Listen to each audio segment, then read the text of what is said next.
Hey guys, this is Hajime, and today I'm gonna talk about a pretty trivial topic basically, but one that's probably interesting for just about everyone, and that's the top 10 anime of all time.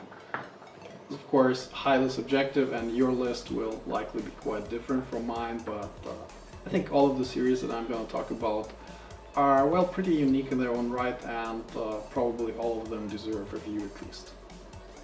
So without further ado, let's proceed.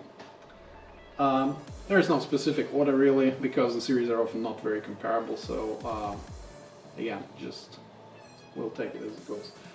Number 10, SteinsGate. This is of course a pretty epic science fiction fantasy time travel series. Also there is a pretty nice game, the same universe and everything. And the series starts out pretty slow, but then it kind of, at a certain point, just goes boom. And then it's really interesting and complex and lots of stuff going on. And yeah, overall I think it's a great series. It was lots of fun for me to watch it. And I've bought various goods for this, including a pretty expensive maxi figure. Alright. So number 9 on my list is completely different actually from the number 10, and that is Aria. Aria is a series based, it's a shoujo series based in so-called Neo Venezia, which is more or less a replica of real Venice in Italy. Pretty nice city, by the way. And it's a slice of life series. It's pretty slow, it's pretty relaxed, there's really not much going on most of the time, but it is highly comfortable to watch, especially during a period when you're being meditative, when you want to relax. And in this respect, it has actually 4 seasons by now. Natural, Animation, Origination, and Avenida. And there is also Novie, Arietta.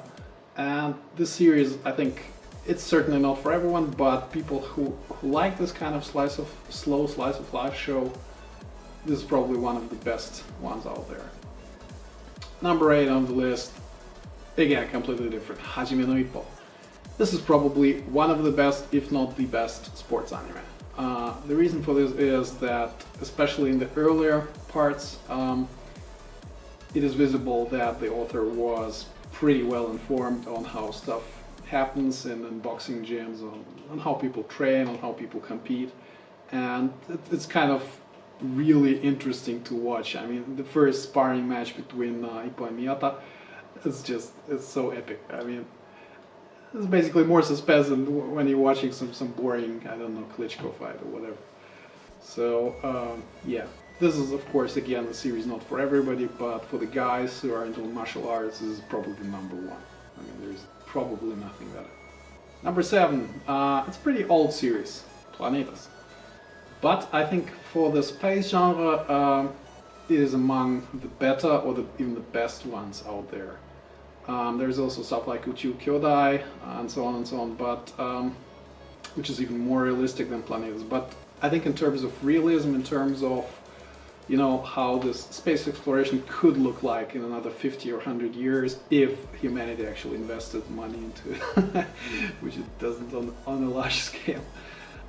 It has some pretty deep episodes, and I think definitely worth watching if you're into space, if you're into, you know, science, technology kind of stuff. And there is no pathos of drama, you know, commonly seen in most space anime. There is no giant robots, there is nothing too fancy. It's all fairly realistic, and I really like the space scenes and planets because there's proper zero sound, because, you know, explosions, they don't travel through vacuum, the sounds from them.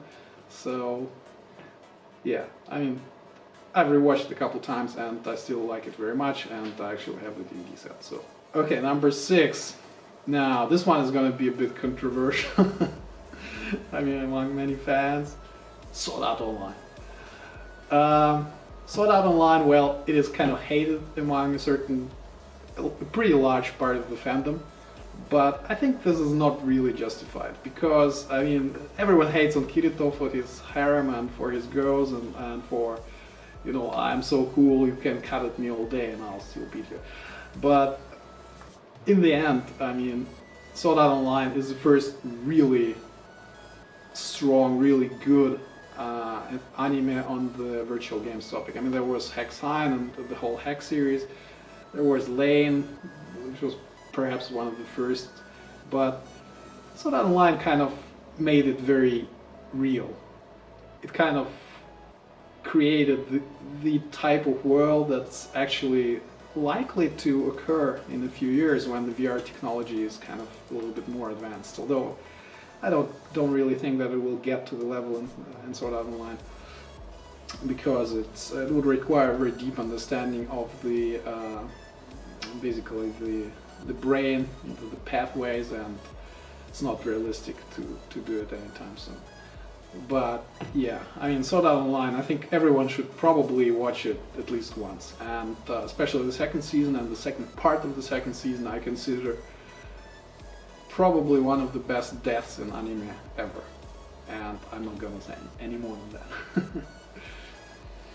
that. Okay, number 5, Initial D. Now this is of course timeless classic. This is the absolute number 1 most epic series on racing, car racing ever.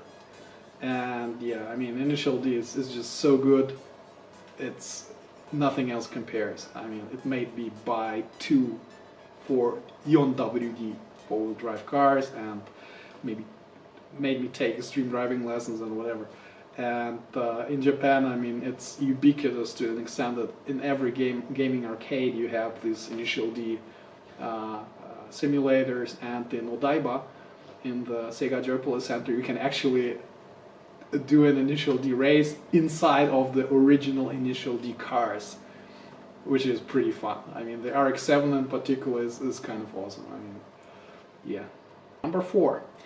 This is one of the few long shonen series on the list, Hunter x Hunter. Of course, I could have also mentioned One Piece, Bleach, Naruto, you name it, but to me, Hunter x Hunter stands out a little bit because it is perhaps the most adult of them, I don't know, the most grown-up version of them. And it may sound funny, but it actually has to do with the plot development and the logic in the story. In Hunter x Hunter there are quite a few pretty dark people, quite a few pretty dark motives, and generally very dark things going on.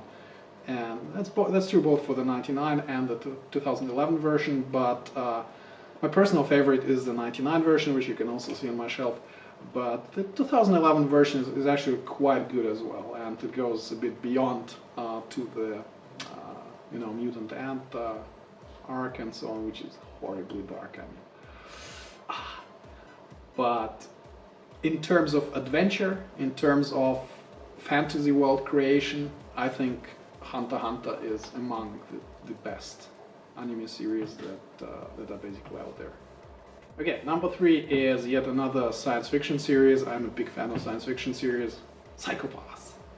Psychopath is pretty dark. It's a really noir kind of series, and it's kind of a future where humanity is controlled by a computer, by a ubiquitous justice computer system, and which has kind of these Wi-Fi guns called Dominators. By the way, fun fact, the voice for the Dominator is Hidaka Noriko Akane from Ranma 1/2. This is kind of funny.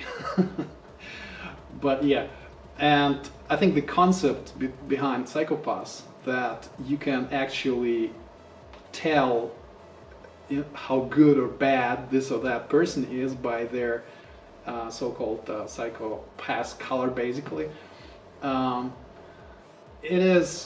It has quite a lot to do with what we're probably going to get in the next 20 to 50 years, because this kind of thing is already going on in the background. For example, insurance companies or credit card companies, they do compile this kind of profile on you all the time, and companies like Google do this as well. They just don't publicly speak about it, but they actually do this. They compile everything they can get their hands on about your personality, your spending habits, what you do, and so on, your interests, and based on that, pretty important decisions can be made. I mean, if you get a mortgage or don't, or how much you're going to pay for insurance, or if you're going to be denied insurance. And the Psychopath world just takes it a step further, and basically life or death decisions are made based on a computer system which kind of evaluates this. I like it a lot. I like the premise, I like the heroes, I like the seiyuu for Tsunewari Akane very much, who is of course the really masterful Hanazawa Kana, big star. I've seen her live a few times, and yeah, watch it. The second season is a little bit weaker than the first, but it's a great series, I think. Okay, number 2, Last Exile. Last Exile is kind of difficult to describe. It's a very steampunk style fantasy series, but it is beautiful. It has probably the most beautiful sky and aerial combat scenes in pretty much all anime, I think. And the music is also extremely nice. And well, not really much to say about it apart from that. The characters are, well, some of them are pretty good, some of them are kind of crazy. This guy. And I think it's a great watch, and I've actually recommended this to a couple friends who really had no idea about anime, like Chinese porn, cartoons or whatever, and they loved it. I mean, both of them loved it. So I think it's a great series to recommend to people who are not very familiar with anime yet. And finally, number 1 on my list, and well, again, it's highly subjective, but for me, Heike Monogatari. And the whole Heike Monogatari universe, I like it very much because Nishio Ishin, the author, he's a very good writer. He goes to lengths writing his dialogue that you don't really see much in anime.